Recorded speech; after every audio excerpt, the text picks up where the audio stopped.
Bonjour à tous et bienvenue pour un nouveau tuto vidéo Yvette.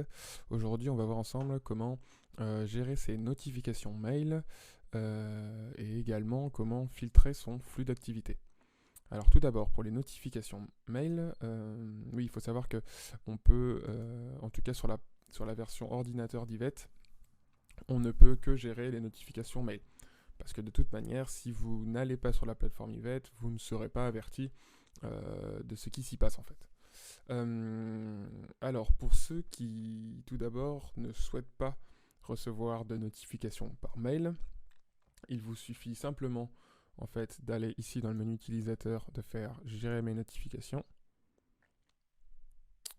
Et donc, on arrive sur cette page.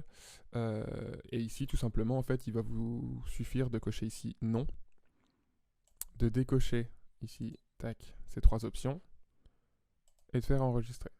Et là, vous ne serez donc plus averti par mail, mais uniquement sur cette plateforme via la cloche qui se situe ici, juste en dessous. Voilà. Et pour les personnes qui souhaitent être averties par mail, à savoir que vous pouvez choisir de regrouper les différentes notifications en hebdomadaire, jamais quotidien et en temps réel.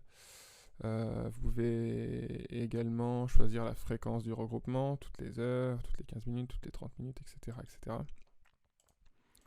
Et vous pouvez aussi décider si vous êtes averti lorsqu'un nouvel article est publié, lorsqu'un nouveau commentaire est publié ou lorsqu'un nouveau membre arrive sur cette plateforme.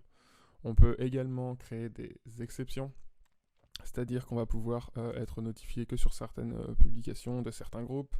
Vous voyez donc, en fait, on peut choisir sur quel groupe on veut être averti. Et sur chacun des groupes sur lesquels on est averti, on peut choisir si on veut être averti lorsqu'un nouvel article est publié, lorsqu'un nouveau commentaire est publié, lorsqu'un nouveau membre est publié. Un peu comme ici, mais de manière exceptionnelle que concernant certains groupes. Donc voilà pour les notifications mail. En ce qui concerne les notifications sur l'application mobile et tablette, je ferai une vidéo différente parce que ça nécessite d'autres moyens techniques, comme vous pouvez le comprendre. Donc voilà, pour les notifications de l'application, j'y reviendrai plus tard. En ce qui concerne le filtre de flux d'activité, donc c'est le bouton qui se trouve ici. Donc en y cliquant, on peut ajouter un filtre. Alors, qu'est-ce qu'un filtre? Un filtre, ça va vous déterminer pour quel type de contenu vous voulez être averti en fait. Donc si moi, admettons, voilà, cette semaine, j'ai une activité vraiment chargée. Je vais décider de dire, bon, ben, quand je suis chargé, moi, donc je mets emploi. Ah ben moi, quand j'ai un emploi du temps chargé, je veux être averti que des choses essentielles. Donc selon moi, les choses essentielles, ça concerne au hasard Amivette, voilà, enregistré. Et selon moi, dans ce groupe Amivette, les seules choses essentielles qui peuvent attirer mon attention durant mon emploi du temps chargé, ça va être les événements. Voilà.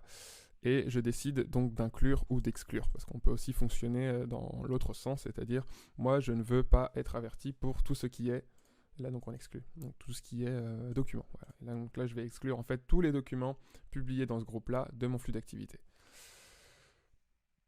Voilà pour ça. Donc en gros, ce qu'il faut savoir aussi, c'est qu'on peut ajouter plusieurs filtres. Donc dire voilà, là c'est pour mon emploi du temps chargé, hop. Donc là, tout de suite, ça vient affiner en fait, ça vient vraiment affiner mon flux d'activité. Je peux décider d'en créer un autre et dire, admettons que je veux, là aujourd'hui c'est le week-end, je veux essentiellement les contenus perso. Donc je vais sélectionner un groupe plutôt personnel, de vie de site ou autre, et je vais choisir du contenu. Donc moi j'aimerais avoir que les albums photos et les photos de mes collègues lors de leur week-end. Donc là je peux inclure et ça va actionner uniquement ce filtre là et donc sélectionner que les publications dont je viens de vous parler. Donc ça c'est assez bien parce que c'est personnalisable selon chaque personne, selon le poste de chacun, son emploi du temps, selon vraiment les intérêts qu'il porte aux différents sujets qui sont traités. Et ça permet de fluidifier un peu le flux d'activité. Donc c'est vraiment une notion qui me paraissait importante. Donc pour ce filtre de flux d'activité et pour ces notifications, en gros c'est un peu c'est de par ces deux manières que vous allez décider si vous voulez être plus ou moins averti ou plus ou moins informé en fait. Vous allez pouvoir de recevoir que certaines informations qui vous plaisent et donc en quelque sorte de ne pas être envahi et noyé sous l'information. Donc voilà pourquoi ces deux notions me paraissaient importantes. Voilà pour cette vidéo. Quant à nous, on se retrouve très bientôt.